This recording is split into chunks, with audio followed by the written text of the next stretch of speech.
మొదటి అధ్యాయము 26వ వచనం ఒకసారి మనం చదువుదాం.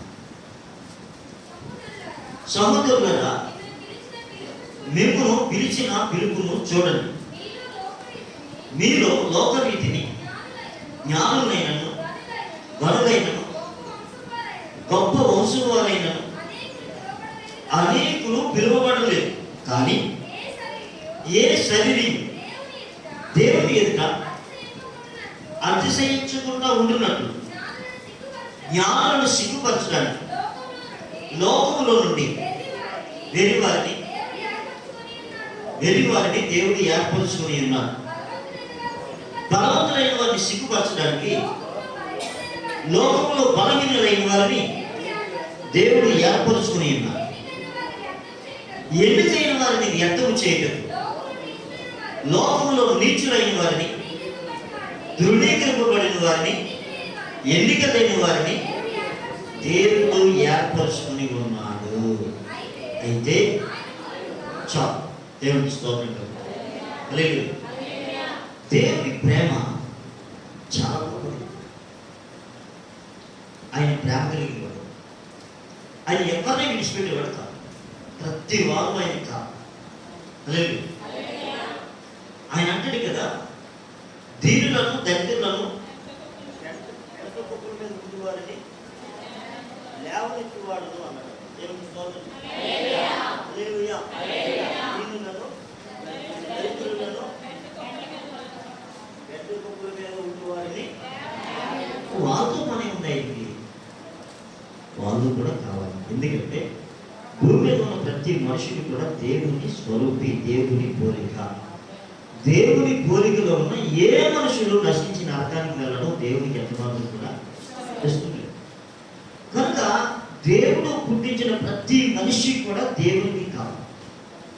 దేవుడు నా వద్దు అన్నవారు ఎవరు ఇప్పుడు కదా, ప్రతి వారు కావాలి. హల్లెలూయా. ఎందుకు అని అడిగితే, నా మహిమ కొరకు నేను నిన్ను సృజించాను అన్నాడు. ఎందుకు మనం పుట్టించేట? ఆయన మహిమ కొరకు. దేవుడికి స్తోత్రం. ఏమంటే మనకి కావలసిన ఒక వస్తువు ఏదైనా మనం కొనుక్కున్నప్పుడు మనం వాడుకుంటామో పాడేస్తామా? వాడుకుంటాం. వాడుకునే వస్తువు మనకెందుకు? దేవుడికి స్తోత్రం. అదేవిధంగా దేవుడు కలుగు చేసిన ప్రతిదీ కూడా ఆయన కావాలి.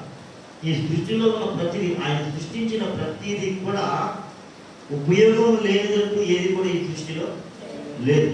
జీవరాశులే కావచ్చు, వృక్షాలే కావచ్చు, ప్రతిదీ కూడా, మొక్కలే కావచ్చు, పనులే కావచ్చు. హల్లెలూయా. మనకు ఉపయోగపడనంత మాత్రాన అవి ఉపయోగం లేనివి కాదు. వాటి ఉపయోగం వాటికి ఉంది. దేవుడి ఈ దృష్టిలో మానవునికి ఏది అవసరమో, దేనివల్ల మానవుని జీవితం యోగ్యంగా ఉంటుందో దేవుడికి తెలుసు. దేవుని స్తోత్రం. హల్లెలూయా. హల్లెలూయా. అయితే ఇక్కడ మాట మనం చూస్తే, దీనికంటే ఇంకొక మాట మనం చూడండి. యెషయా గ్రంథము 55:8. నా తలంపులు మీ తలంపులు వంటివి, గుర్తించడం తప్పలేదు, కంగారు. నా తలంపులు మీ తలంపులు వంటివి కావు, మీ త్రోవలు నా త్రోవల వంటివి కావు. ఇదే యెహోవా. ఏమన్నాడమ్మా? అందరూ చెప్పాలి, నిద్రపోయిన వాళ్ళు కూడా చెప్పాలి. నా తలంపులు మీ తలంపులు వంటివి కావు, మీ త్రోవలు నా త్రోవలు వంటివి కావు. ఎవరన్నారు మాట? దేవదేవుడు చెప్తున్నాడు. మనుషుడు కాదు, ప్రవక్త కాదు చెప్పింది. దేవదేవుడు చెప్తున్నాడు. ఏమని? నాకు కొన్ని తలంపులు ఉన్నాయి, అయితే అవి మీ తలంపులు వంటివి. మన తలంపులన్నీ ఎలాంటివి? చెత్త. కానీ ఆయన తలంపు ఉన్నది. దేవుని స్తోత్రం.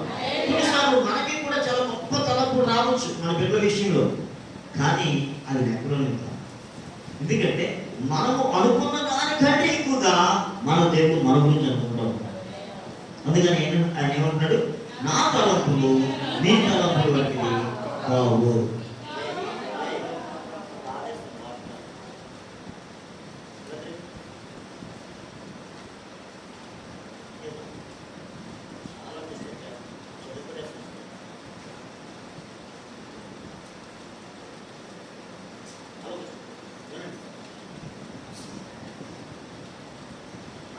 తలంపులు మీ తలంపులు వంటివి కావు. దేవుని తలంపు ఎలా ఉంది మన పట్ల?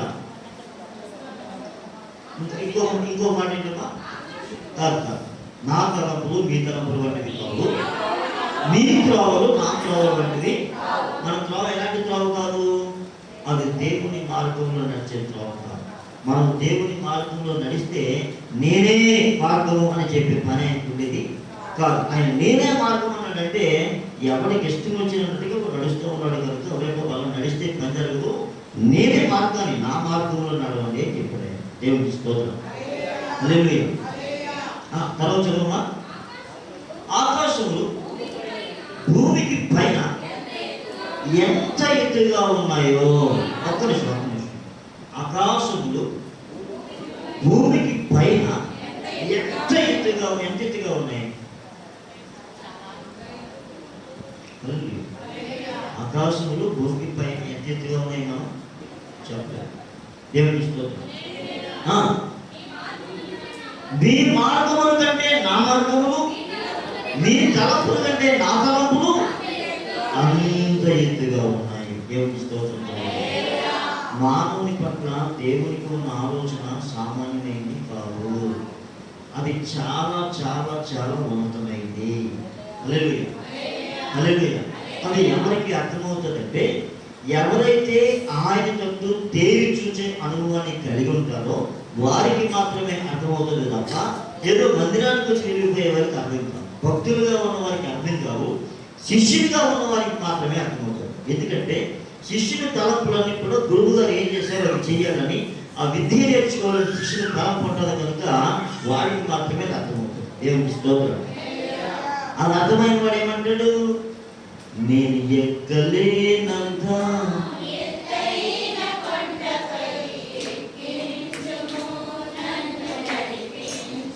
ఆమేన్.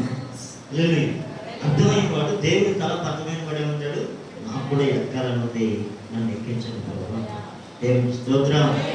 హల్లెలూయా, హల్లెలూయా. నన్ను ఎక్కించండి అన్న ప్రతి వారిని నేను ఎక్కిస్తాను. ఎక్కించండి నన్ను ప్రతి వారిని ఎక్కిస్తాను. హల్లెలూయా.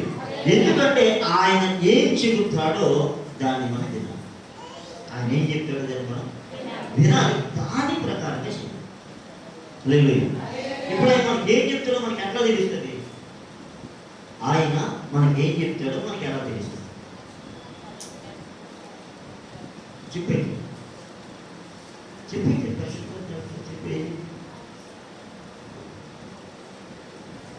పరిశుద్ధాత్మ ద్వారానే తెలియజేయబడుతుంది, కానీ దైవజనుల ద్వారా తెలియజేయబడుతుంది. ఎవరి ద్వారా? పరిశుద్ధాత్ముడే మాట్లాడేది. హల్లెలూయా. మాట్లాడేది ఎవరు? ఆ మాట ఒకసారి చూడండి. దినవృత్తాంతములు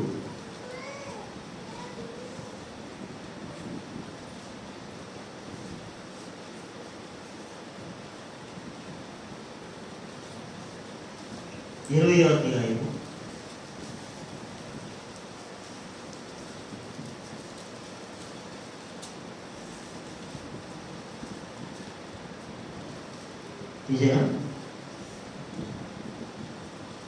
20వ అధ్యాయము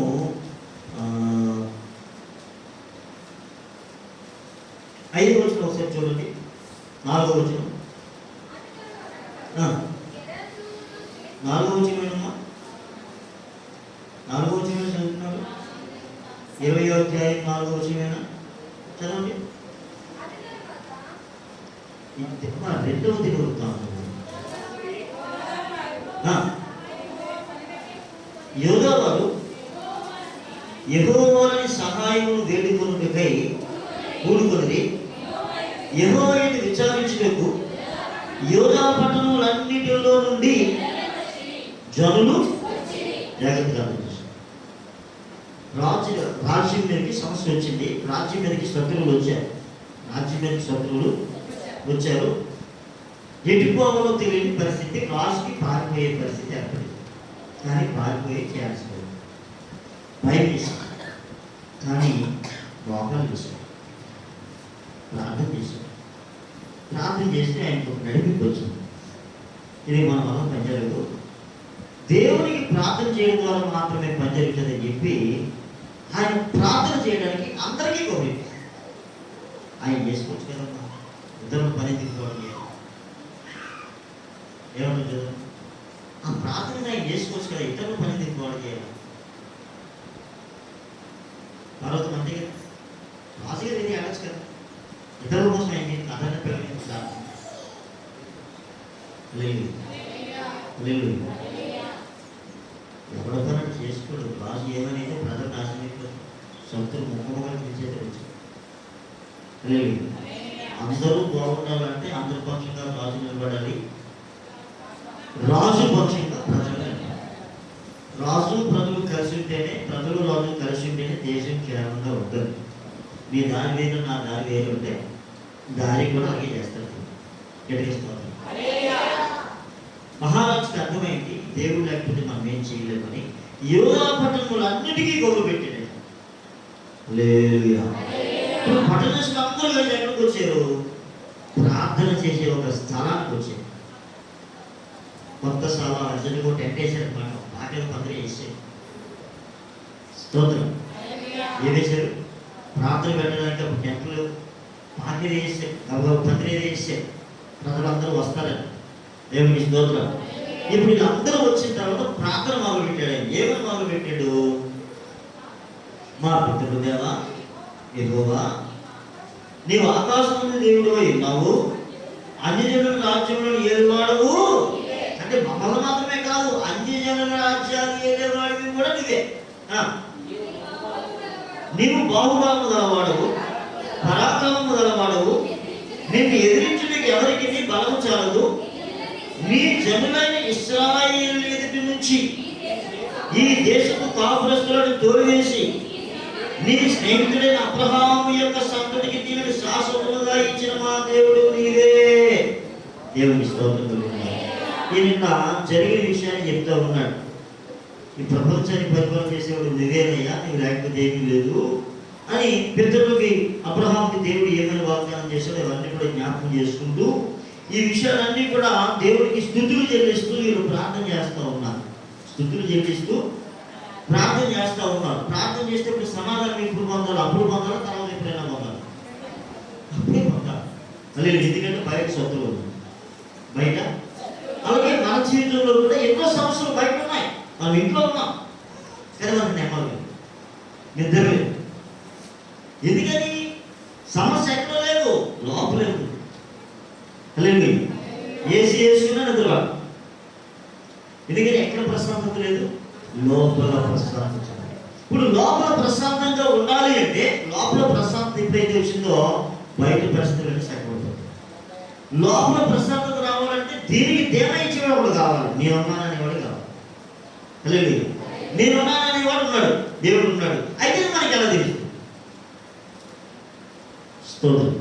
అది మనకి ఎప్పుడో జరగడం కాదు, దానికి రుజువు కావాలి. మనకి వెంటనే ఏం కావాలి? రుజువు కావాలి. స్తోత్రం. అది ఎవరి ద్వారా కలుగుతుందో మనకు తెలియదు. లేదు, కొన్నిసార్లు నా ప్రశ్నలకి సమాధానం చిన్న పిల్లల ద్వారా వస్తారు. చిన్నపిల్లలు ఆటలాడుకునే పిల్లల ద్వారానే సమాధానం. లేదు లేదు, కొన్నిసార్లు బయట నుంచి ఎక్కడి నుంచి వీళ్ళ మాట ద్వారా కలుగుతూ ఉంటుంది. ఇప్పుడు ఏదో టచ్ అవుతూ ఉంటుందండి. దేవుని స్తోత్రం. అయితే వీళ్ళందరూ ప్రార్థన చేస్తూ ఉన్నారు. ప్రార్థన చేస్తుండగా జరిగిన సందర్భం ఏంటని చూసినట్లయితే ఇక్కడ 20వ అధ్యాయము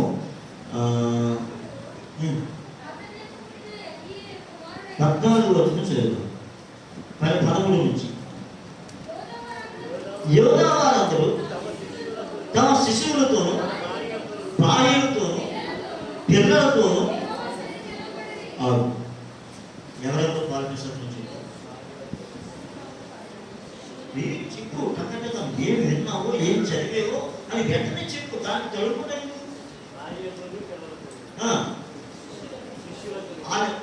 అదే సరే చెప్పినా యోధా వారందరూ శిశువులతోనూ భార్యలతోనూ, శిశువులకు పిల్లలు. శిశువులు అంటే పాలు తాగే, పిల్లలు అంటే ఇక్కడ నుంచి యవనస్తులు వరకు. దేవుని స్తోత్రం. ప్రార్థన చేసేటప్పుడు ఎలా ఉందో చెప్పండి. శుక్రవారంలో మనం ఏం చేస్తున్నాం? ఇంటికి మనం ఏం చేస్తున్నాం? పెద్దలందరూ ప్రార్థనకి మనకి ప్రార్థన అంతే మనం చేయాలి ప్రార్థన అదేం చేస్తారు అంతే కదా.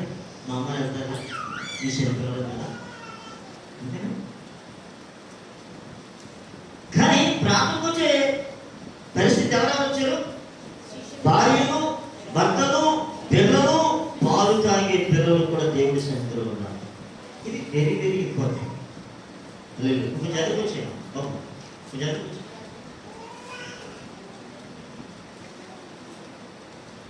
లేదు వీరందరూ కలిసి ప్రార్థన చేస్తూ ఉంటే చూడండి ఏం జరిగిందో. మత్తన్యాకు పుట్టిన యెహీయేలు కుమారుడైన బెనయాకు జననమైన అంతా ఎవరి కోసం? ఎవరి కోసమా? యెహజీయేలు అనే ఒక ఆయన ఉన్నాడు. యెహజీయేలు అనే ఒక ఆయన ఉన్నాడు. ఈ యెహజీయేలు ఎవరు అని అడిగితే ఏం చెప్పామన్నా? మత్తన్యాకు పుట్టిన యెహీయేలు కుమారుడైన మత్తన్యాకు పుట్టిన ఉన్నప్పుడు వీళ్ళు చెప్పండి.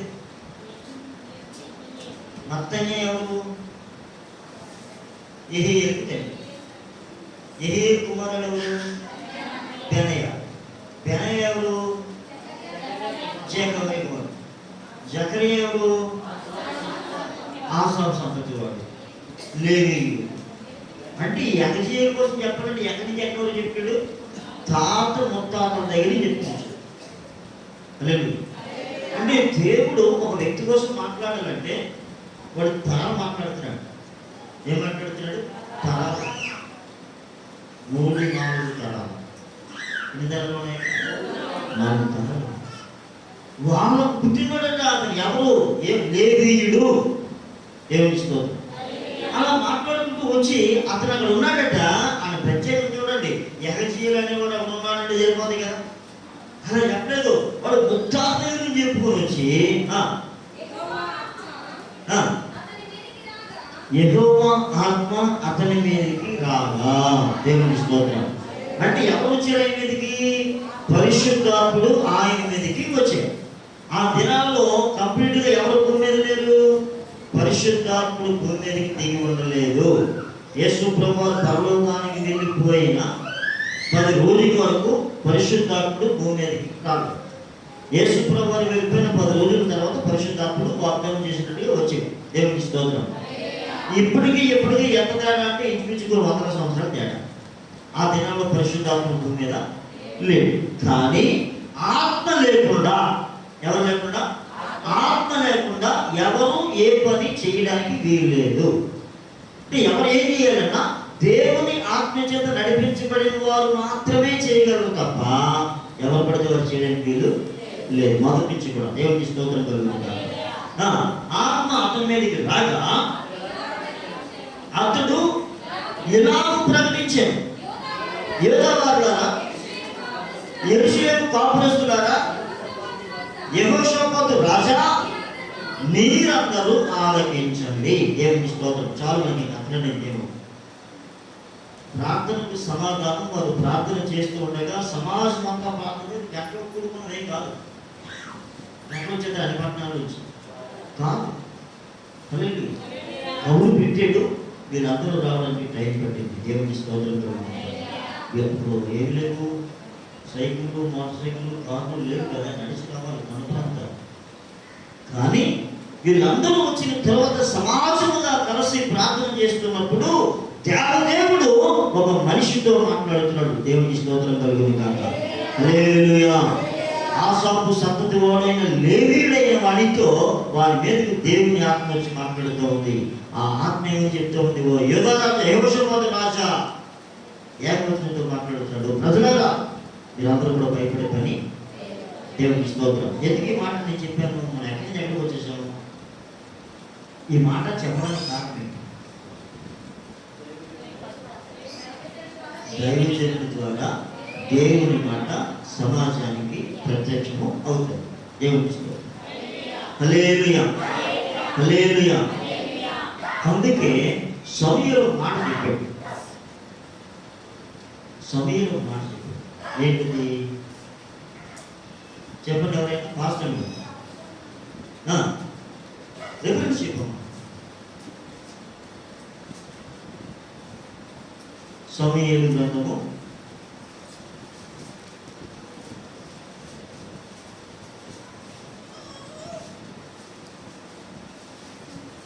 12వ అధ్యాయము 23వ వచనం చదవండి.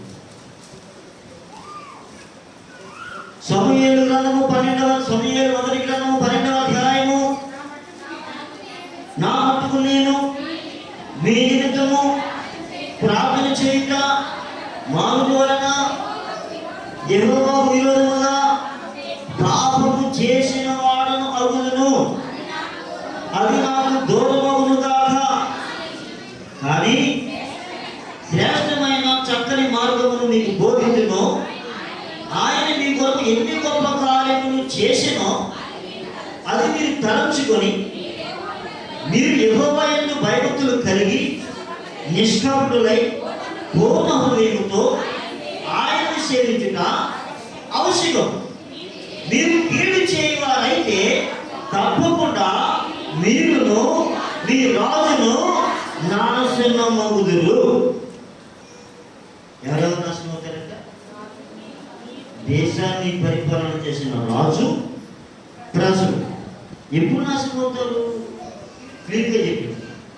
ఒక దైవజనుడిగా నా మట్టుకు నేను మీ కొరకు ప్రార్థన చేయాలి.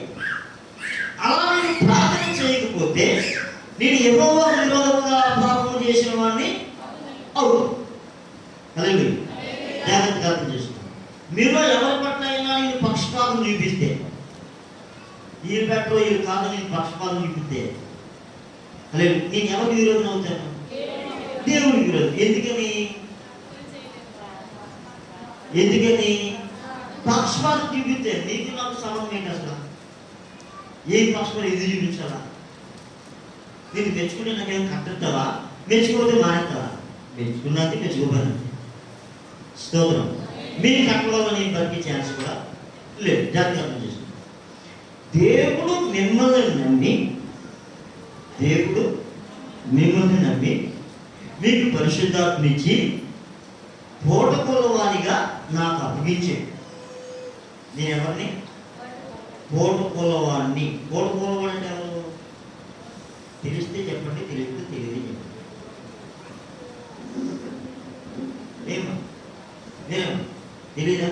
చెప్పండి. మొహాలకు తెలిసినట్టు చెప్తారు, లోపలికి తెలియదండి. ఏంటి? స్తోత్రం. హల్లెలూయా.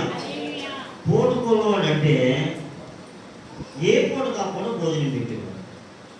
ఏ పూట కాకుండా భోజనం పెట్టేవాడు. హల్లెలూయా. ఎలాగా చూస్తే ఇప్పుడు మెస్ వచ్చింది. పూటకొలవ అనే ప్లేస్ ఇప్పుడు ఏమొచ్చింది? Mess. Voice mess, girls mess వచ్చినాయి. ఆ మెస్లో డబ్బులు కడతారు. ఉదయం టిఫిన్, మధ్యాహ్నం భోజనం, రాత్రి భోజనం అన్నీ అక్కడే. హల్లెలూయా. నేను ఎప్పుడైతే డబ్బులు కట్టలేదో భోజనం అయిపోతుంది. హల్లెలూయా. అది పూటకొలవ అని. హల్లెలూయా. పూర్వ దినాలలో పూటకొలవ వాళ్ళు ఉండేవారు. వారాల పైన కూడా ఉండేవారు. వారాల పైన తెలుసా? హల్లెలూయా. పాల్ప్రసానికి బాగా చదువుకోవాలని కోరిక కలిగి ఉంది, కానీ చదివించడానికి ఎవరు లేదు. పాల్ప్రసాద్కి చదువుకోవాలని కోరిక అంటే ఆయన అయితే నన్ను తిట్టుకోడు కాబట్టి చెప్తున్నాను. మిమ్మల్ని ఎవరైనా తిట్టుకున్నారు అందుకే. స్తోత్రం. చదువుకోవాలని కోరుకోండి, చదువుకునే ఛాన్స్ లేదు. కానీ ఎవరో చెప్పారు, ఎవరు అబ్బాయి ఈ వారం మా ఇంట్లో భోజనం చేశారా? సోమవారం అన్నాడు. సోమవారం అక్కడ భోజనం చేసి కాలేజీకి. మంగళవారం నేను ప్రసాద్ మా ఇంటికి వచ్చాను. మంగళవారం మా ఇంటికి వచ్చాను. బుధవారం నాడు బుధవారం మా ఇంటికి వచ్చాక ఆయన బుధవారం ఇంటికి వెళ్తాను. లక్షవారం నాడు సీనియర్ నాడు మా ఇంటికి వచ్చాను. లక్షవారం నాడు సీనియర్ ఇంటికి. ఇంకా శుక్రవారం నాడు జ్యోతి అంటే మా ఇంటికి వచ్చాను. జ్యోతి ఇంటికి. శనివారం వచ్చేసరికి షకీనా అంటే మా ఇంటికి వచ్చాను. శనివారం అయిపోయాడు. అయిపోయి స్తోత్రం. వారమంతా భోజనము చదువుకోవడానికి ప్రాబ్లము లేదు, కానీ వారాలపై లేదు. అలా కష్టపడి చదువుకున్న వాళ్ళు ఈరోజు ఉన్నతమైన ర్యాంకుల్లో ఉన్నారు. దేవుని స్తోత్రం. హల్లెలూయా, హల్లెలూయా. ఎండాకాలంగా నవ్వులాటగా ఉండొచ్చు, కానీ అలా చదువుకున్న వాళ్ళు చాలా మంది ఉన్నారు. అలా లేనప్పుడు దుంపలు తిని చదువుకున్న వాళ్ళు. అందుకే దుంపలు పడేది వచ్చింది. దుంపలు పడంటే బరువు దుంపలు ఎక్కేవారు. అదే ఆహారం. స్తోత్రం.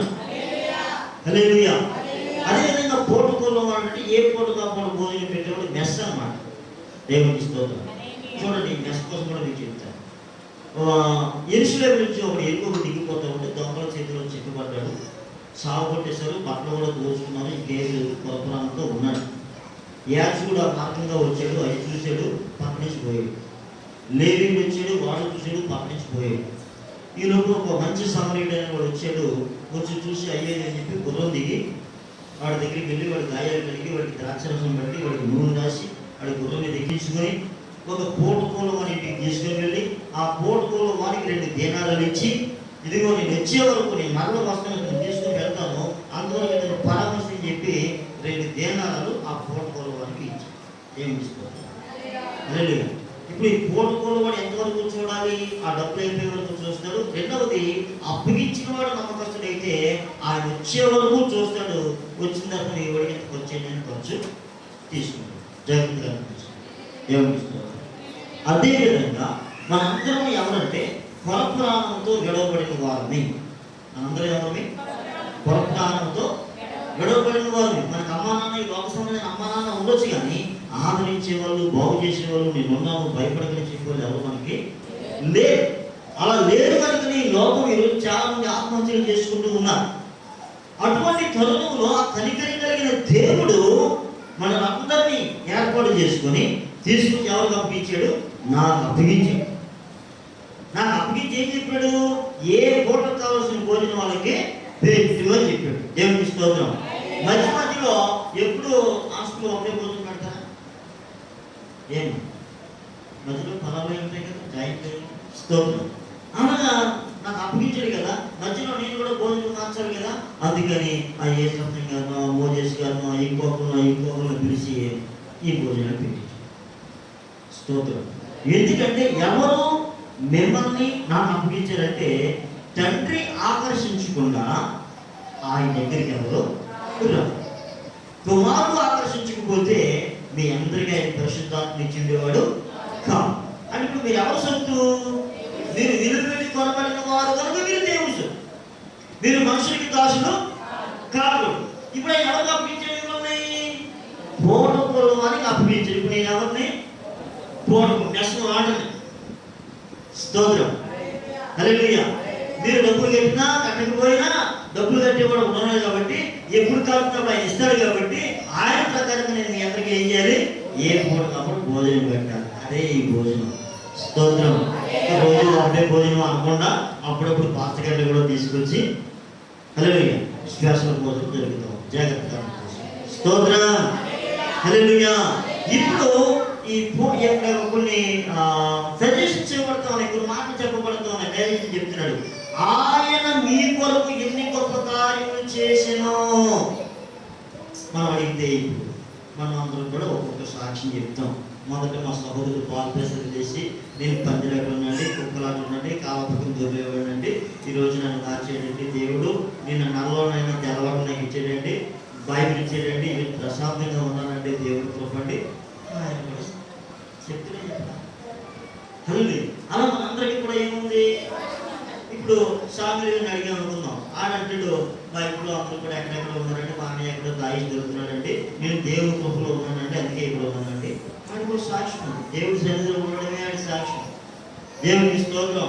ఏమైనా బాబీ నీ పరిస్థితి ఎందుకు వెళ్ళాలి అంటే నేను ఎప్పుడు భక్తులు ఉండేవాళ్ళని ఎక్కడ ఉన్నా నాకే తెలిసింది కదండి, ఈరోజు ఆ దేవుడి కృపను బట్టి దేవుడి మందిరంలో ఉన్నానండి. ఆయనకు సాక్ష్యం. దేవుడికి స్తోత్రం. హల్లెలూయా. ఇక్కడ ఉన్న వాళ్ళందరికీ ఏముంది? సాక్ష్యం ఉందామని వచ్చిన అలా చేయాలి.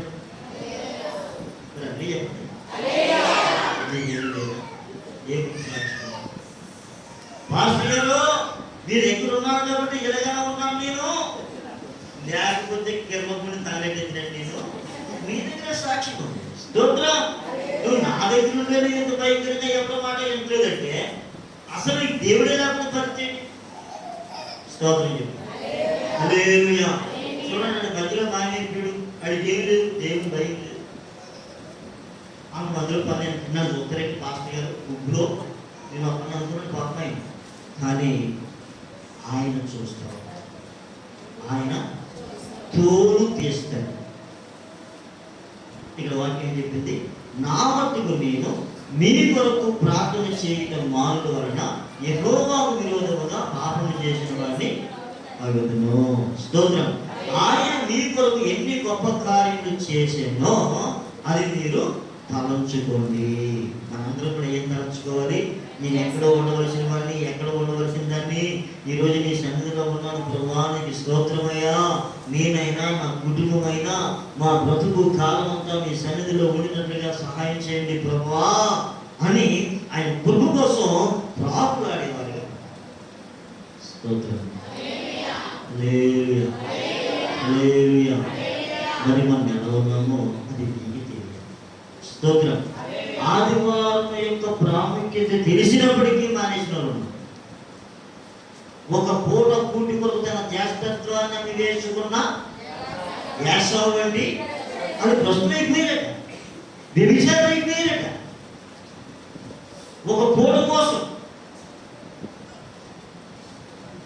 ఏంటారు పేరు? భ్రష్టుడు, వ్యభిచారం. హల్లెలూయా. హల్లెలూయా. దేవుడు తన పిల్లలు ఎలా ఉండకూడదు అంటాడు ఆయన? భ్రష్టులుగా కానీ వ్యభిచారులుగా కానీ. నేనన్నా నా సీరియస్ చూస్తున్నాను, ఎవరన్నా బైబిల్ చెప్తుంది, ఒక పూట కూటి కొరకు తన జ్యేష్ఠత్వాన్ని అన్వేషించుకున్న యాసావు వంటి భ్రష్టుడైనను వ్యభిచారి అయినను మీలో ఉండునేమో. ఏమన్నాడైనా? వాళ్ళు అయిపోయినాడు, మీరు కూడా ఉన్నారేమో, జాగ్రత్త. అంటే మనం ఏం చేయాలంటే మన ఇంట్లో ఎవరు భ్రష్టులు కాకుండా ఉండాలంటే ఇలా చెప్తాను, రే బాబు ఆ రోజు ఏమైనా జరిగితే ఎవరు చెప్పుకుంటావురా? స్తోత్రం. ఎవరి మాట వినాలని చెప్పాలా? దేవుని మాట వినాలి అని చెప్పాలి. స్తోత్రం చెప్పాలి. హల్లెలూయా. హల్లెలూయా. హల్లెలూయా. హల్లెలూయా. చదువుతుంది, నా మట్టుకు నేను మీ నిమిత్తము ప్రార్థన చేయటం మానుటో విరోధంగా పాపం చేసిన వాడు నవ్వుదును, అది నాకు దుర్మగును కాక, కానీ శ్రేష్టమైన చక్కని మార్గం మీకు బోధించును. ఆయన మీ కొరకు ఎన్ని గొప్ప కార్యములు చేసినో అది మీరు తలంచుకొని మీరు యెహోవా యందు భయము భక్తి కలిగి. మీరు దేవుడి పట్ల ఏం కలిగి ఉండాలి? భయము. తర్వాత నిష్కపటులు, అంటే కపటము లేకుండా. దేవుడి సన్నిధిలో ఉన్నవారికి ఏమి ఉండకూడదు? కపటం ఉండకూడదు. కపటం అంటే ఏంటి? కపటం అంటే ఏంటి? పై ఒకలాగా లోపల ఒకలాగా. పాస్టర్ గారు దేవుడు చూడండి, ఇది ఎప్పుడు అనుకుంటాడో లోపల నాకు పోయి అలాంటి లేదన్నా. నీకు తక్కువ తెలుసు, నాకు ఎక్కువ తెలుసు. గతికేసుకోవాలి. నాకు తెలుసు కదా, నీకు తెలుసు. గతికేసుకోవాలి. హల్లెలూయా. హల్లెలూయా. జస్ట్ ఒక నెల 2 నెలల కిందట అంత గుడ్డిగా నమ్మివ్వని కానీ ఇప్పుడు ఎవ్వనే నమ్మడం. స్తోత్రం. నా వాళ్ళెవరో దేవుని వాళ్ళెవరో నాకు బాగా అర్థం చేసే దేవుడు తెలియజేసి. స్తోత్రం. హల్లెలూయా. ఆయన చెప్తూ ఉన్నాడు, ఆయన నిష్కపటులై పూర్ణ హృదయంతో ఏ హృదయంతో సేవించాలంట? పూర్ణ హృదయంతో సేవించాలి, కపటం లేకుండా సేవించాలి. ఒకవేళ మీరు కీడు చేసేవారైతే మిమ్మల్ని పరిపాలన చేసే రాజు నాశనం అవుతాడు, మీరు కూడా నాశనం. హల్లెలూయా. ఇందాక రాజు ఏ వేడుకున్నాడు? ప్రజల్ని ప్రార్థనా సహాయాన్ని వేడుకున్నాడు. వచ్చారు కాబట్టి ఆయన బాగుపడ్డాడు, ప్రజలు క్షేమంగా ఉన్నారు. వీళ్ళిద్దరూ కూడా దేవుడి మాట వినకపోతే వీళ్ళు కూడా నాశనం అవుతారు. స్తోత్రం చెప్తారు. హల్లెలూయా, హల్లెలూయా. ఎప్పుడు నాశనం అవుతాం? దైవజనుడు చెప్పిన మాట మనం వినకుండా ఆయన అలాగే అరుచుకుంటాడు అనుకుంటే మన నాశనము మన నెత్తి మీదే, ఎక్కడో లేదు. స్తోత్రం, హల్లెలూయా. పరలోకంలోనే ఉన్నాము కానీ ఆయన సన్నిధికి వెళ్ళలేము. జస్ట్ ఇలా వెనక్కి తిరిగిన మరుక్షణం దోబ్బులు కిందకి వెళ్ళిపోతాం. నేను ఆ వీడియో చూసాను. ఎలా ఉందంటే దేవుడు రమ్మన్నాడు, వచ్చి అడిగిన పేరు చైతన్యుడు అడుగుతున్నాడు, రే నువ్వు పని చేసావు, నీకు ఇక్కడ అవకాశం. చైతన్యం మాట్లాడుతున్నాడు. ఆయన నిల్చుని ఉన్నాడు దేవుడి దగ్గర. ఎవరో అడుగుతున్నాడు ఏమిటని. ఆడే నేహాలు పేరు నిందలేసేవాడు ఆడే. స్తోత్రం, హల్లెలూయా. వాడు తప్పులు చెప్పేస్తాడు దేవుడికి, ఉంటాడు ఎలా ఎలా చేశాడని చెప్తున్నాడు. అంతే ఇటు సిగ్గుడు పిల్లలు తిరిగినంటే డబ్బుల కింద లేకపోతాడు. హల్లెలూయా. కాబట్టి నాకు ఎక్కడో లేదు, పక్కనే ఉంది. స్తోత్రం. ఏ క్షణము దేవునికి దూరం అయ్యేమో ఆ క్షణము నేను దెయ్యానికి దగ్గరయ్యేమని అర్థం. హల్లెలూయా. కనుక మన అందరం కూడా ఎవరి మాట వినాలిరా అంటే మన కొరకు ఏర్పాటు చేయబడిన దైవజనుడు ఒకడు ఉన్నాడు కదా, ఆయన మాట మనం వినాలి. ఎందుకు వినాలంటే దైవజనుడు ఎందుకు చెప్పాలంటే దైవజనుడికి అప్పగించిన అందరికీ మన దైవజనుడు ఏం చేయాలా? లెక్క అప్పగించాలి. స్తోత్రం, హల్లెలూయా, హల్లెలూయా. లెక్క అప్పగించాలి. కాబట్టి నేను ఎలా ఉండాలి? కఠినంగా ఉండాలి. లేదా అక్క, చెల్లి, బావ, బామతి అని చక్కగా మాట్లాడుకుందాం. హల్లెలూయా, హల్లెలూయా. మనందరి పట్ల ఎవరు ప్రణాళిక ఉంది? దేవుని ప్రణాళిక ప్రతి వారి పట్ల ఉంది కాబట్టి మనం ఇక్కడ కూర్చున్నాం. దేవునికి స్తోత్రం. అయితే ఆ ప్రణాళిక గురించి మాట చెప్పాడు. సహోదరులారా, మీలో లోకరీతిని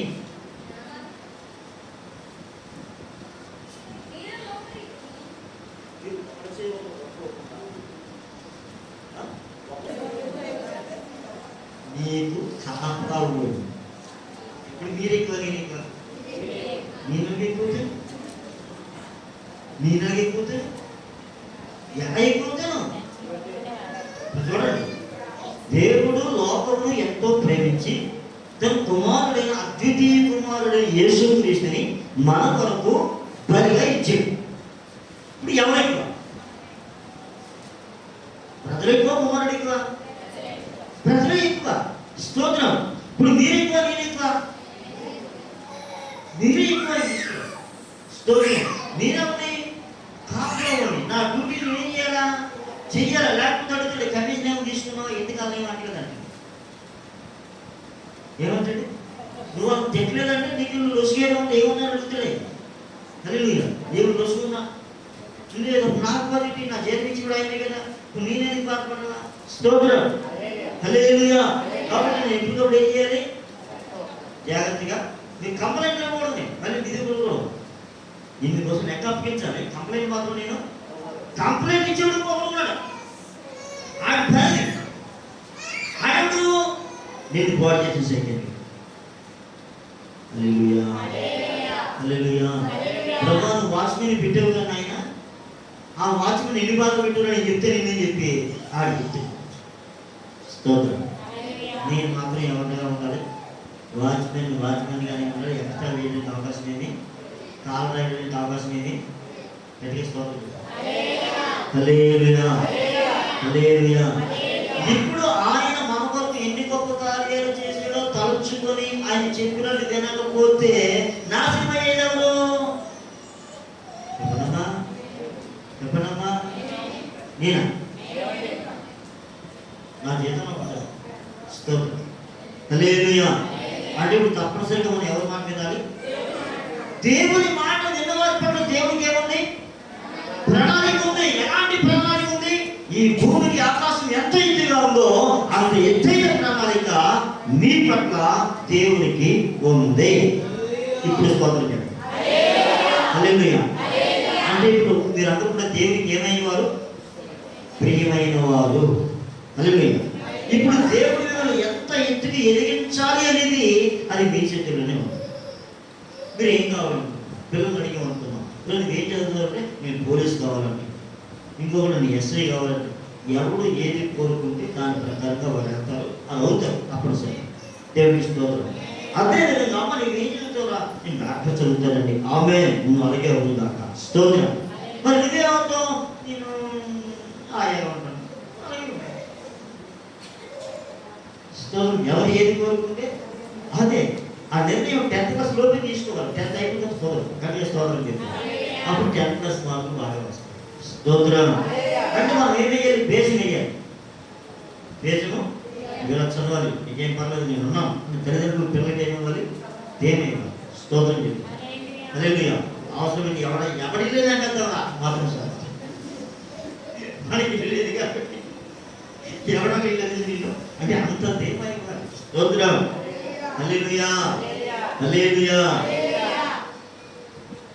దేవుడు మనం అనవచ్చు, నాకు ఎవరిగా మాత్రం నమ్మి కాదు.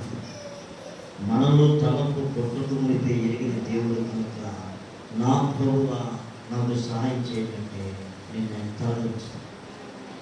శత్రువు ఎదుట తల ఎత్తుకుని వారిగా చేస్తాను. శత్రువు ఎదుట భోజనం చేసేవారికి.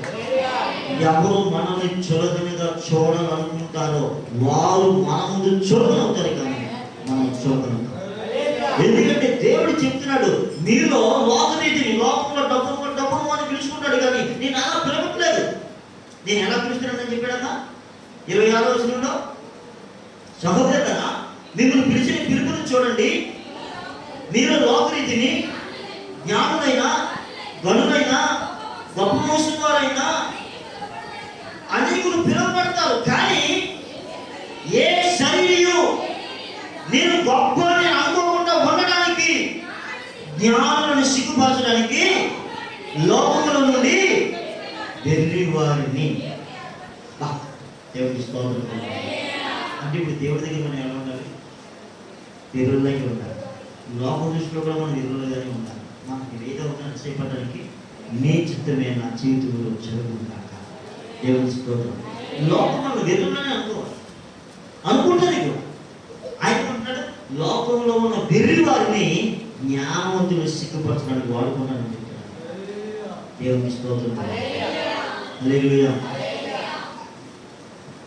బ్యాక్టీరియా కనుగొని బ్యాక్టీరియా కనుగొని మొట్టమొదటి వ్యాపారం చేసుకుని కనుగొన్నాడు. ఏదంటే మొట్టమొదటి వ్యాపారం చేసుకున్నవాడు బ్యాక్టీరియాని కనుగొన్నాడు. దానికి దీనికి సంబంధం ఏంటి? హల్లెలూయా, హల్లెలూయా. 10th క్లాస్ పోయినోడు విమానం కనిపెట్టాడు. హల్లెలూయా. దానికి దీనికి సంబంధం దేవుడు ఎవరిని ఎలా వెళ్ళిపోతాడో చూడండి. స్తోత్రం. హల్లెలూయా, హల్లెలూయా. ఆ మధ్యలో ఒక కోసం రాశాడు, తినడానికి తినలేదు, అందరూ పెట్టి తినలేదు. ఆడిప్పుడు ప్రపంచ బాడీ బిల్డర్. స్తోత్రం. హల్లెలూయా. దేవుడు ఎవరిని ఎలా లేపుతాడో మనకు అర్థం కాదు. శత్రువు అలా చూసే డెవలప్ అవుతూ ఉంటుంది. అలా లేపుతాడు. ఆయన ఆశ్రయించిన ఎవరిని ఆయన చెప్పేవాడు కాదు. ఇప్పుడు మనం ఎవరెవరి కోసం కాదు, కానీ సింపుల్గా ఇతని కోసం చూద్దాం. 9వ అధ్యాయము, సమూయేలు గ్రంథం 9వ అధ్యాయము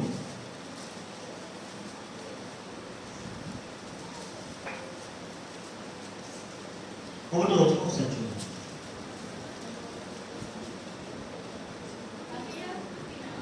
అబియాకు పుట్టిన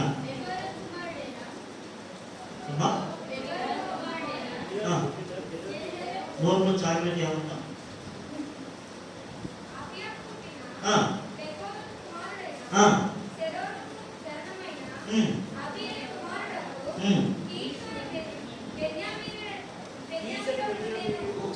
ఒక్క నిమిషం నేను చదివింది మర్చిపోయాను.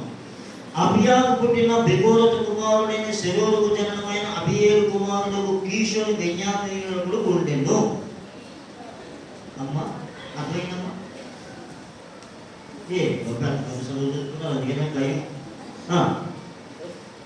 కీషు బాధ్యోతులకు బెన్యామీనీయుడు, అతని సౌలు అను ఒక కుమారుడుండెను. అతడు బహు సౌందర్యం గలవాడు, సౌందర్యం గల యవనుడును. ఇశ్రాయేలులో అతని పాటి సుందరుడు ఎవరును లేడు. అతడు భుజములు మొదలుకొని పైకి ఇతరుల కంటే ఎత్తుగలవాడు. సౌలు తండ్రి అయిన కీషు యొక్క గార్ధవములు తప్పిపోగా కీషు తన కుమారుడైన సౌలుని పిలిచి, మన దాసులలో ఒకటి తీసుకుని పోయి గాడిదలను కట్టుకుమని చెప్పాను. గార్ధవం అంటే గాడి, గార్ధవం అంటే అదే గొప్ప చదువుతున్నారేమో. గాడిది కొడతా పెడతారు కదా, గార్ధవ పుత్ర అంటారు. దేవతలు ఏం చెప్తారు? గార్ధవ పుత్ర అంటారు. అంటే ఎందుకు అంటారు? గార్ధవం అంటే గాడిది, గాడిది కొడతాను అందరికీ అర్థం కాకుండా ఆ భాషలో తింటారు. గార్ధవ పుత్ర అని అదే మంత్రం అనుకుంటున్నాం, గాడిది కొడతాను. సరే, అలాగే వీళ్ళు ధనవంతుడట. కీషు ధనవంతుడట. అసలు ధనవంతుడి దాడిపోతే ఏమైందండి? ఏరా, ధనవంతుడి దాడిపోతే ఏమంటుంది? అసలు గాడిదైనా లెక్కలో ఉంది కదా.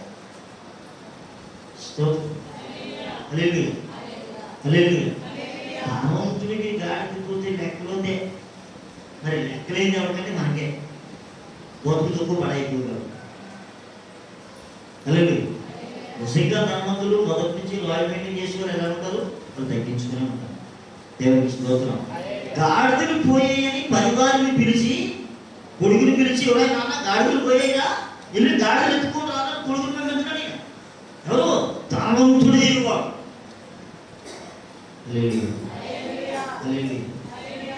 మా అయితే ఏం చేస్తావా? మీ అమ్మ చెప్పింది అనుకో, ఎలా ఎత్తుక మన పడేది అంతే కదా, మన పడే మన లేవులేదు. కానీ ఎప్పుడు అణిగి మనకి ఉంటామో అప్పుడే మన జీవితాలు అద్భుతకరంగా ఉంటాయి.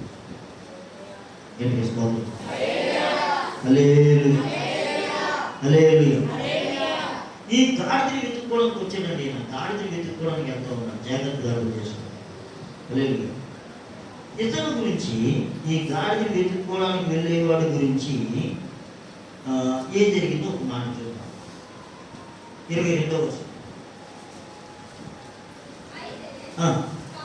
సమూయేలు సౌలుని అతని పరివారిని భోజనశాలలోనికి తోడుకొని పోయి పిలువబడిన దాదాపు 30 మందిలో ప్రధాన స్థలముందు వారిని కూర్చొనిపెట్టి వచనకర్తతో, నేను నీ దగ్గర ఉంచమని చెప్పి నీ చేతికి ఇచ్చిన భాగమును తీసుకుని రమ్మనగా వచనకర్త జబ్బను దాని మీద ఉన్న దానిని తీసుకుని వచ్చి సౌలు ఎదుట ఉంచగా సమూయేలు సౌలుతో ఇట్లనెను, చూడుము, మనం కలుసుకుని కాలములకై దాచి ఉంచబడిన దానిని నీకు పెట్టి ఉన్నాడు.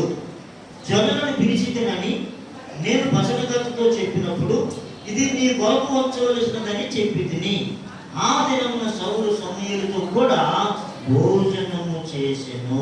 దేవునికి స్తోత్రం. విషయం జాగ్రత్తగా అర్థం చేస్తున్నాను. ఇది గాడిదలు వెతుక్కుంటూ వచ్చేది.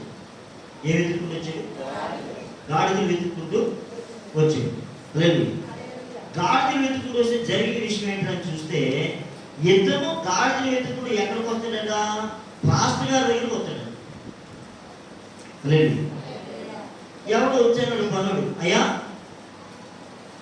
మనకి దగ్గర ఒక పాస్టర్ గారు ఉన్నారండి, ఆయన దగ్గరికి వెళ్తే ప్రార్థన చేసి మన గాడితో విషయం చెప్తుందండి అన్నాడు. అప్పుడు ఈయనంటాడు, బాగానే ఉంది, మరి పాస్టర్ గారి దగ్గరికి వెళ్ళాలంటే నా దగ్గర కానికేమీ లేదంటాడు. ఎవరు? జమీందారు. జమీందారు కొడుకు దగ్గర ఏం లేదట, కానిక లేదంట. సరే, ఆయన అంటాడు, నా దగ్గర పావుగోలు వెండి ఉందయ్యా, పనివాడు మంచి మాట చెప్పి పదని చెప్పి తెలుగు వచ్చి జాగ్రత్తగా అర్థం చేసుకోండి. నేను ముగిస్తున్నాను. కానుక పట్టుకొని, అంటే దైవ జీవితానికి వెళ్ళినప్పుడు ఏం పట్టుకెళ్ళాలి? వారి ఉద్దేశం కానుక పట్టుకుని వెళ్ళారు. అక్కడ అడుగుతున్నాను, ఇక్కడ ప్రభుత్వం అడిగితే ఇవ్వ ముందు వెళ్ళిపోతున్నాడయ్యా, వెళ్ళిపోతున్నాడు, ఎప్పుడు వేగంగా కలుసుకుంటారు, కొండ ఎక్కెళ్తున్నాడు. గబగబా వెళ్ళారు, కలుసుకున్న తర్వాత ఆయన మాట్లాడారంటే రా రా రా నీకోసం చదువుతున్నాను రా అన్నాడు. అన్న తర్వాత లోపలికి ఆల్రెడీ 30 మందికి భోజనం ఏర్పాటు చేసిన పెద్దలు. ఆవుతో పాటు ఇతరుని కూడా కూర్చోబెట్టి రే బాబు నేను నీకు చెప్పాను కదా, మొట్టమొదటి చెప్తున్నాడు, నేను నీకు చెప్పాను కదా జాయింట్, ఆ జాయింట్ కోసం తీసుకురా అంటే వీడు అక్కడ వస్తాడని దైవజనుడికి ఎప్పుడు తెలుసు? ఎలా తెలుసు? దేవుడు చెప్పాడు. దైవజనుడు దేవుడు రేపు ఈ సమయానికి నీ దగ్గరికి ఒక అతను వస్తాడు, అతను ఇశ్రాయేలులకు రాజు, అతన్ని నువ్వు అభిషేకించాలి. అసలు అలా ఊహించగలరా? ఒక గాడిని వెతుక్కోవడానికి వచ్చిన వాడిని దేశానికి రాజు చేస్తాడు, ఏమో సామాన్యమైన విషయమా? ఇతను ఆశిపోతూ ఉన్నాడు, రే బాబు యాభై వస్తాము నిన్నే నాకు దేవుడు చెప్పాడు, నిన్న భోజనం చేయి అని భోజనం పెట్టేసి అన్నీ అయిపోయిన తర్వాత నెత్తి మీద నూనె పోసి అభిషేకిస్తూ ఉన్నాడు. ఇశ్రాయేలు దేవుడు నిన్ను రాజుగా నాకు హక్కు వెళ్ళిపోయిందండి, నేను ఇశ్రాయేల్లో ఏర్పడి బెన్యామీను గోత్రము చిన్న గోత్రము, అందులో అర్హమైన కాదు, నేను నన్ను రాజుగా చేయమని పెట్టి అవన్నీ నాకు తెలుసు, దేవుడు నిన్ను రాజుగా ఉండమన్నాడు. స్తోత్రం. రాజులుగా ఉండడానికి రాజులే కావాలి. కానీ ఇతను ఎవరన్నా బెన్యామీను గోత్రి, ఎన్నిక లేనోడు, కానీ ఎన్నిక లేను అంటే దేవుడు ఏం చేశాడు? ఎన్నిక చేశాడు. దేవుడికి స్తోత్రం. ఎన్నిక లేని వారు గొప్ప జనం అవుతారని దేవుడు చెప్పాడు. దేవుడికి స్తోత్రం. ఎక్కడ ఉన్న మనం దేవుడు ఎవరిని ఎలా ఉంచుతాడు? మనం ఆయన చిత్తానికి లోబడి నన్ను వాడుకోండి ప్రభు అంటే ఎలా అయినా వాడు. నేను ఒక డాక్టర్గా వాడుకోవచ్చు, ఒక ఇంజనీర్గా వాడుకోవచ్చు, లేదా ఒక కలెక్టర్గా వాడుకోవచ్చు, ఏమో ఆయన ఇష్టం. లేదా ఒక రాజుగా వాడుకోవచ్చు, ఒక కంపెనీకి అధికారిగా వాడుకోవచ్చు. నేను కంపెనీ అధికారా నెలకొద్దని చెప్పు. ఆ రిలయన్స్ వాడడం చూడండి, వాచ్మెన్ అంటే ప్రపంచ దేశంలో ఒకటి కోటీశ్వరుడు. లలిత జ్యువెలర్స్ చూడండి, నెల్లూరుకి మద్రాసుకి బంగారు పొట్టాలు అమ్ముకుంటున్నాడు, ఢిల్లీ ఇక్కడ గుణాక రమణాక కొనిరాము. ఈరోజు మెట్రో సిటీస్లో ₹1,00,000 బిజినెస్ చేస్తూ ఉంటాను. నీ ఫ్లాష్ బ్యాక్ ఏంటి అంటే నేను బంగారు పొట్టాలు అమ్ముకుని అక్కడ ఇక్కడ అక్కడికి మార్చుకోని ఎలాగైపోయావు? ప్రణాళిక దేవుడు ఎప్పుడు ఎవరు ఎలా లేపుతాడో మనకి వాణ్ణి అలా లేపినప్పుడు దేవుని ప్రణాళికలో ఉంది, దేవుని ఆత్మచేత ముద్రించబడి పడుకున్న తల్లి. హల్లెలూయా. మనల్ని ఎప్పుడు ఎలా లేపుతాడు? స్తోత్రం. మనం ఎవరికి అప్పగించుకోవాలి? ఆయనకే. అప్పగించుకున్నామా? ఇంత ముందుకెళ్తా వాటి గట్టిగా స్తోత్రం. హల్లెలూయా. నేను ఆ టైం చేసి మోసపోయాను, ఇంకా టైం ఉంది, ఇంకా ఇప్పుడు దాన్ని చూస్తున్నాను. నేను వాచ్ చేయాలి, ఇవాళ తెచ్చాను దయచేసి. స్తోత్రం. ఇంకా దాన్ని చూడండి. స్తోత్రం. మోకరించు. అది భూమికి ఆకాశం ఎంత ఎత్తుగా ఉందో మన పట్ల దేవుని ఉద్దేశం, దేవుని ఆలోచన అంత ఉన్నతంగా ఉంది. అయితే దేవుని ఉద్దేశం మన పట్ల నెరవేరాలి అంటే మనము ఆయనను శరణ వెళ్ళాలి. అయ్యా, నన్ను ఏర్పాటు చేసుకున్న దేవుడా, నాకు ఆత్మనిచ్చిన వాడా, నన్ను నీ బిడ్డగా చేసుకున్నవాడా, నన్ను నీ బిడ్డగా చేసుకున్న దేవా, ఎందుకు నన్ను ఏర్పాటు చేసుకున్నావు ప్రభా? ఎందుకు నీ ఆత్మను నాకు ఇచ్చావు ప్రభా? దానికి కారణం ఏంటి ప్రభా? నేను ఎలా ఉండాలని మీరు కోరుతున్నారు ప్రభా? నన్ను అలా ఉండనేయండి యేసయ్యా అని అడిగింది. దేవుడు నీ ఊరికని ఆత్మనివ్వలేదు, భాషలు మాట్లాడుకోవడానికి గంటడానికి కాదు. నీ పట్ల ఒక ప్రణాళిక దేవునికి ఉంది, ఒక ఆలోచన దేవునికి ఉంది. దేవుడు నిన్ను ఒక ఉన్నతమైన రీతిలో దేవుడు తన బిడ్డగా నేను ఉండాలని ఉంచాలని ఆయన కోరుతున్నాడు. మరి నువ్వు ఎలా జీవిస్తున్నావు? నీ ఆలోచన విధానం ఎలా ఉంది? చీపుగా ఉందా? కాస్ట్లీగా ఉందా? దైవజనుడు చెప్పే మాట వేలాకోలం చేసేదిగా ఉందా? ఇది దేవుని మాటని తీసుకొని ఆ ఆశీర్వాదం పొందేదిగా ఉందా? మీరు ఆ మాట వినని వారైతే మీరును మీ రాజును నాశనం అవుతారని దేవుడు సెలవిస్తావు. ఎలా తీసుకుంటున్నావు దేవుని మాటను? సహోదరి, సహోదరుడా, దేవుని మాట ఎలా తీసుకుంటున్నావు? దైవజనుని మాటను వేలకోలంగానా, విగ్రహంగానా, లేక సీరియస్గా తీసుకొని నా దేవుడు నాతో దైవజనుడి ద్వారా మాట్లాడుతున్నాడు అని నమ్ముతున్నావా? నమ్మితే లోబడు, నమ్మితే లోబడు, నమ్మితే మోకాలు బయటకు వేయక హృదయాత్రలో నుంచి మోకాలు వేసి గుండె బద్దలు కొట్టుకొని మీ వస్త్రములు కాదు మీ హృదయములు చించుకోనని అని చెప్పినట్లుగా, అయ్యా నా పట్ల ప్రణాళికను కలిగి ఉన్న దేవుడా, నీ ఆత్మ నాకు ఇవ్వడానికి ఇచ్చావు అంటే నా పట్ల నీకు ప్రణాళిక ఉందయ్యా. దానిని నేను చేరుకోవడానికి నన్ను ఏం చేయమంటావు ప్రభా? నన్ను ఏం చేయమంటావు ప్రభా? నన్ను ఏం చేయమంటావు ప్రభా? నీ చిత్తము నాకు తెలపండి నాయన అని అడుగు. ఆయన తన చిత్తాన్ని తెలియజేస్తున్నాడు. నీకు నువ్వే బిగుసిపోతున్నా, నీకు నువ్వే దేవుని భయం లేకుండా జీవిస్తున్నా. నీవు దేవునికి భయపడితే నీ జీవితంలో అద్భుతాలు చేస్తున్నాయి. దైవజనుని గౌరవించే మనసు నీకు వస్తే దేవుడు నీ కుటుంబంలో అద్భుతాలు చేస్తాడు. ఆయన చేసి ఉండేవాడు. అడుగుదాం, ప్రభు నాకు లోబడే మనసు ఇవ్వండి ప్రభా, నాకు విధేయత కలిగిన మనసు ఇవ్వండి ప్రభా, నాకు అప్పగించుకునే మనసు ఇవ్వండి ప్రభా. చాలా మందికి అప్పగించుకో మాటలు చెప్తారు సొమ్ము కబుర్లు. అప్పగించుకున్న వారి జీవితంలో ఎటువంటి నిందలు వచ్చినా, సమస్యలు వచ్చినా, ఇబ్బందులు వచ్చినా వారు దేవుడిని కానీ దైవజనుని కానీ విడిచిపెట్టారు. ప్రేమిస్తున్నాము అంటారు, నటన. ప్రేమ ప్రాణం పెడతారు, ప్రేమ దోషాన్ని కలుగుతుంది.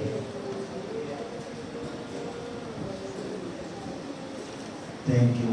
ప్రార్థించండి, ప్రతి వారు ప్రార్థించండి, ప్రతి వారు ప్రార్థించండి. నోరు తెరిచి